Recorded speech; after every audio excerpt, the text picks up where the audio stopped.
When you want to serve a no-hassle shrimp dip, this is going to be your new go-to recipe. You can make it ahead of time and serve it cold. Welcome to the Salted Pepper, where we cook for real life using real food and we keep it real simple. And today we're gonna make a delicious cold shrimp dip that is super easy to make. You can make it ahead of time and it doesn't use hardly any ingredients. So it's really simple and they can be modified in all kinds of ways. And I'm gonna get into that in a little bit. But first we do need to cook our shrimp. If you wanted to take a shortcut, you could buy already cooked shrimp. That's no problem. But I tend to think that they're not as flavorful, so I like to get them raw, and I get medium-sized shrimp that are 41 to 60 count per pound, okay? We use a pound of the shrimp in this recipe. They're raw, the shell's off, they're already deveined, they're frozen. We're gonna steam them right from frozen, okay? So you don't even have to worry about thawing them. But if they were thawed, because maybe you got them at the grocery store already thawed, you would just cut your steam time down a little bit. For the steaming portion of this recipe, I'm going to use the Ninja Foodi pressure cooker and air crisper on the steam function. However, the instructions would be the same if you were going to do it on the stove with a little colander over top of the water with the shrimp in there. It's going to be exactly the same timing, same everything, okay? All right, so what I have here is the 6.5 quart Ninja Foodi. I have the basket in. If your Ninja Foodi did not come with a basket, you can certainly use the crisping plate. Put it in the position in the bottom of the pot and you'll pile your shrimp on top and it's going to be perfectly fine. We need 2 cups of water, so I'm just going to go ahead and pour that right in. Dump in the frozen shrimp. And what I like to do is season the shrimp before steaming with about a tablespoon of Old Bay.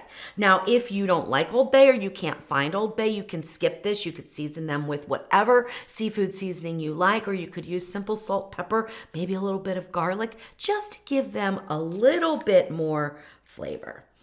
So this is a half of a tablespoon and I'm gonna use a full tablespoon here. Now most of this will kind of steam off, so it's not gonna be overly salty or overly seasoned when we're done. And that's it, that's all you need to do. Make sure that if you're using this model that you are over to the steam function. If you're using the 2-lid Ninja Foodi model, then you would put on your pressure lid and make sure it is vented. That's very important when you're steaming. Otherwise, you're gonna go under pressure and you're gonna overcook the shrimp. All right, we're gonna turn the Foodi on. Dial in the steam function. All right, we're gonna set the time to 5 minutes and hit start. All right, so what's happening now is the water's gonna heat up and then it's gonna produce the steam and it's gonna cook the shrimp. So if you're doing this on the stove, what I recommend, you could do it a couple different ways, but what I recommend is just going ahead and setting up your pot with the water in the bottom, put some sort of a colander or a steaming basket on top, put the shrimp in like I did, put a lid on it, and let it heat up with the shrimp right there. That is how this cooking time's working. If you wanted to wait till your water was boiling and already steaming, then you would add your frozen shrimp and you would probably need to steam for 7 to 10 minutes or until your shrimp are fully cooked. So while your shrimp are steaming, you can go ahead and make up your cocktail sauce. Now, a shortcut would be to buy the cocktail sauce already made up, and they sell them in most grocery stores. However, I don't find it to be as good as homemade, so we're gonna make our own, and it's super quick and easy and uses easy to find ingredients. I start off with 3/4 of a cup of ketchup. Now, if you want your dip really saucy, go ahead and increase this to 1 cup. But I found when I used 1 cup, it was just a little bit too much in the layered dip. So 3/4 of a cup is what works well for me. To that, add 1 tablespoon of Worcestershire sauce.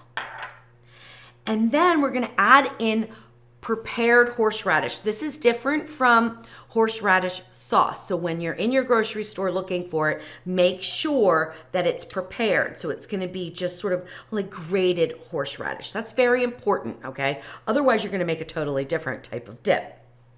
You can add as much or as little as you want. So if you just want it mildly spicy, add in about 2 teaspoons and then just go up from there. I find that I like it pretty spicy, so I add 2 tablespoons, but that is completely up to you. So I'll add in about 2 tablespoons.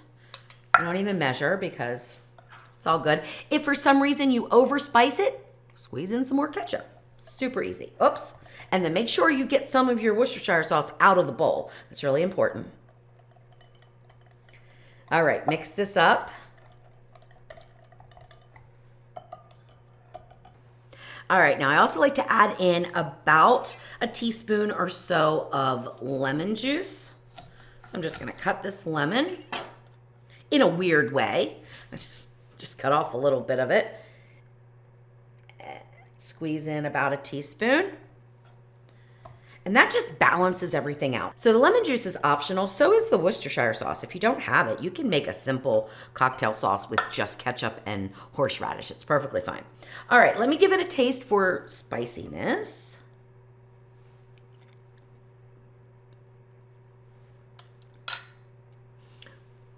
No, that's good. That's good. Okay, but it's gonna be totally up to you.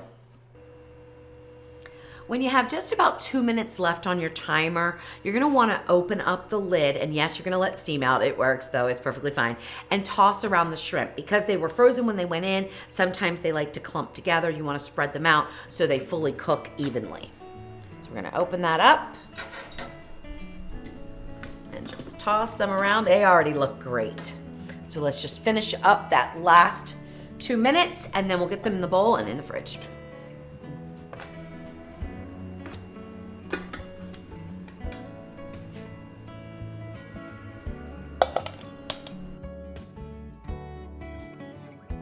While the shrimp are chilling in the refrigerator, we can make up the cream cheese base.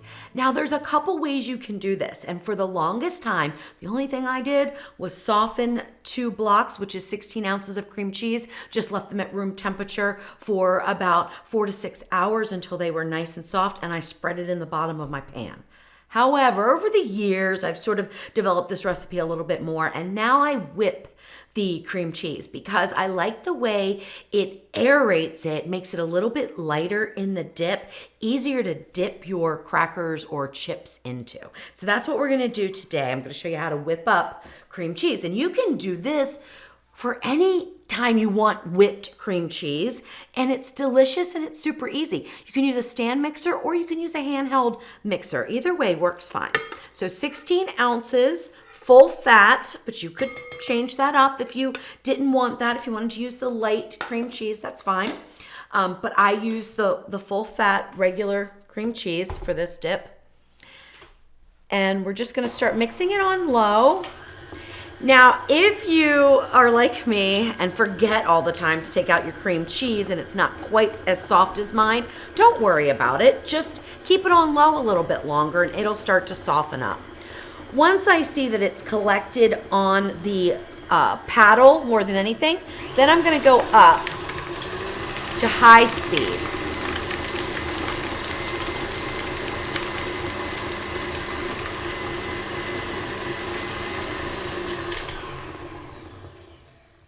Whip it for just 30 to 45 seconds, and then we're gonna scrape down the sides of the bowl. Also add in a little bit of seasoning, which again is totally optional, you don't have to, and a little bit of milk, which just kind of lightens it all up. I use about a tablespoon of milk. You don't even have to do that, okay? It's totally up to you. This is good all kinds of ways. The other thing you could add in if you wanted is you could add in some green onions at the end. I don't usually bother because I put chives on top as a garnish, but you certainly could put chives in this or any seasonings that you want.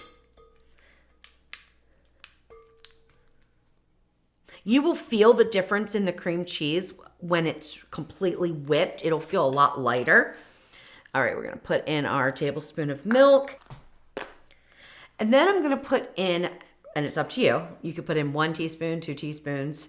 I wouldn't go more than 2 teaspoons though. So this is a half of a tablespoon, which is 1.5 teaspoons. And I'm gonna go more by looks. I didn't even fill it up all the way. And just put that in there like that. No, I put in just about a teaspoon. So let's whip that up and then give it a taste and we can tell if we need a little bit more.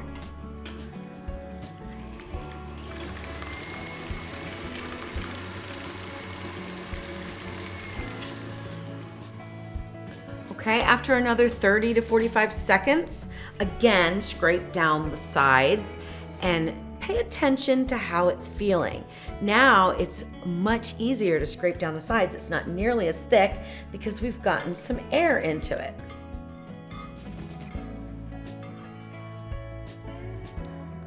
All right, let me go ahead and give it a little taste.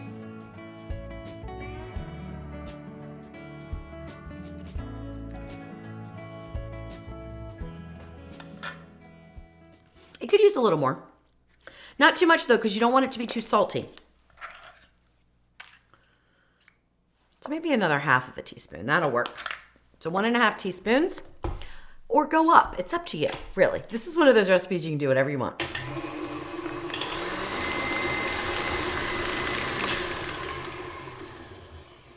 I can tell by the way it's moving around in the bowl that we are done. And I went about 1.5 minutes to 2 minutes that time. All right. So let's move our bowl off of here.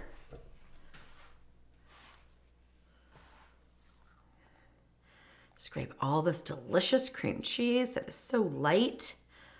So you could use this type of technique, like if you wanted to make a whipped cream cheese with strawberries, things like that, you know, instead of paying the premium price for it all ready to be whipped at the store, just buy the blocks and whip it yourself.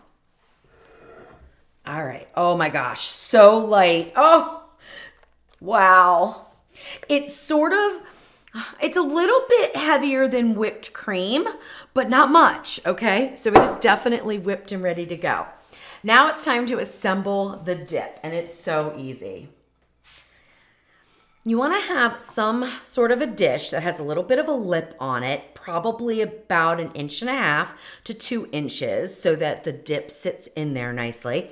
And it's about a 9-inch round pan. So it doesn't have to be this one, but it can be, you know, anything. If you have something that's smaller, then you would split the ingredients in half. So if you have 2 smaller dishes, you can use that and just split everything in half. If you have something a little bit larger, your layers are just going to be a little bit less, and that's fine. No problems there. So get creative, find something that you have at home already, and let's get to layering our dip. First thing that goes in is the cream cheese. And I just dump it all in.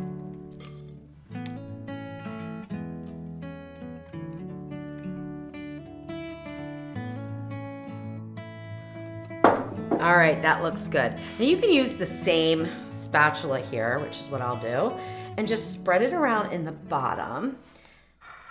So it just covers the bottom in a nice layer that's as even as possible.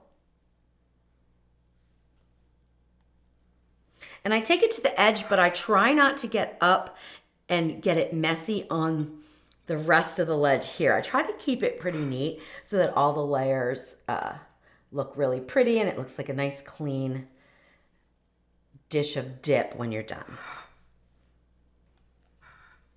All right, there we go. Looks good. And now it's time to spread on the cocktail sauce that we made. And again, I dump that straight on the top here. All right, that looks good. So all that's in, and now we are just gonna spread this out into a thin layer. Now it's up to you. If you want to keep some of the cream cheese exposed on the edge, that kind of looks pretty too, so that people know that there's something underneath of this. Sometimes I do, sometimes I don't. It just depends.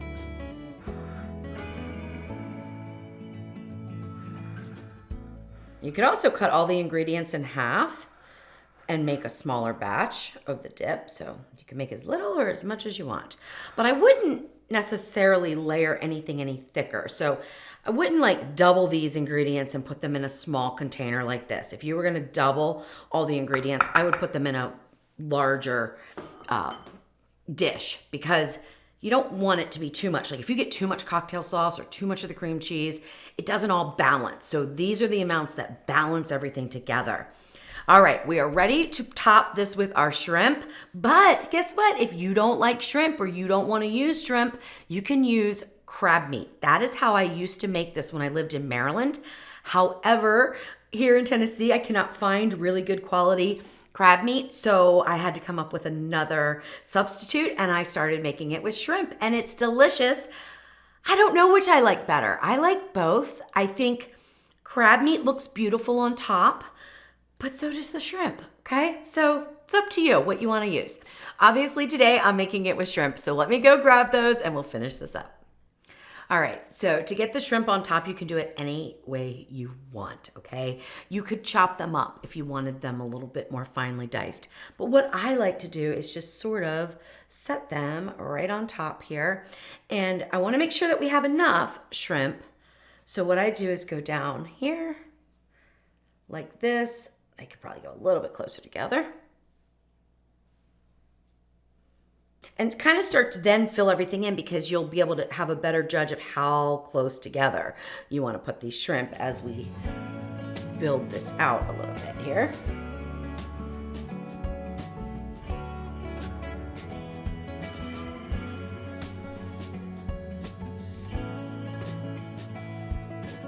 All right, there we go. Almost all done. So now, if you wanted to make this ahead of time, you could do it in stages. I mean, you could whip up your cream cheese 3 days ahead. You can make up your cocktail sauce 3 to 4 days ahead. That's fine.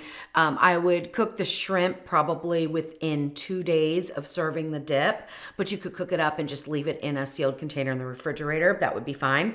Once you assemble it with everything, I would cover it with saran wrap, put it into the refrigerator, and serve it within 24 to 48 hours tops, okay? 24 is probably better. I usually make it up the day ahead, put it in the refrigerator, and then serve it to your guest. Now, let's get some garnishes on top. What I like to put on the top are some chives, or you could use green onions finely sliced, whatever you wanted. You could also just use some fresh parsley, okay? That would be perfectly fine. So I have about 4 chives here, and I'm just gonna chop them up small.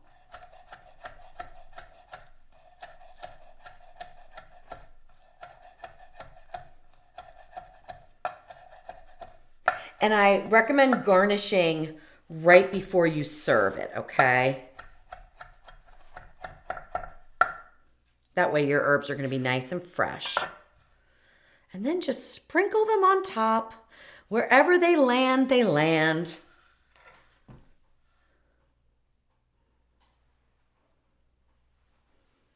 All right, there we go. I also like to take, that weirdly cut lemon that we used earlier. I'm gonna zest a little bit of it over the top.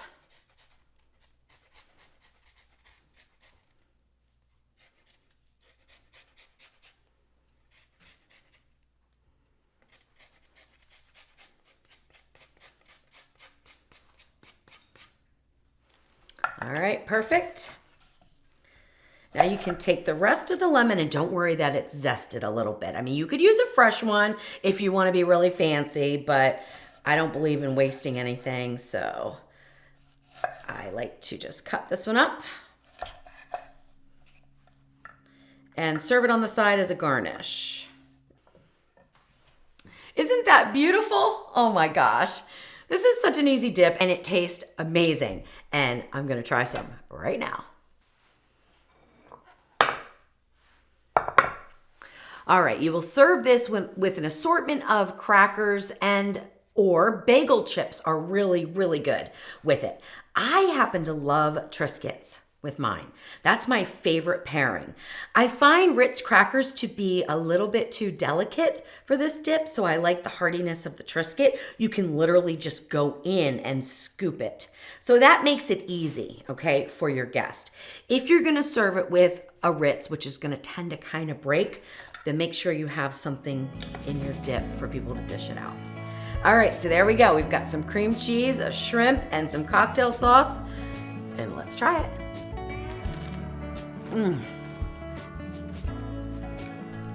Oh my goodness.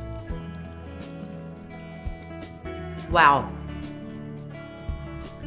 I think I like it better with shrimp. I'm just gonna say. Oh my gosh. So, so good. The shrimp are perfectly cooked. What I will say is it will be better after it's in the refrigerator, okay, for at least 4 hours. because through the whipping process of the cream cheese, it kind of got a little bit on the warmer side. So I would definitely refrigerate it for a little bit, and I think all the flavors really come through that way. All right, enjoy your cold shrimp dip.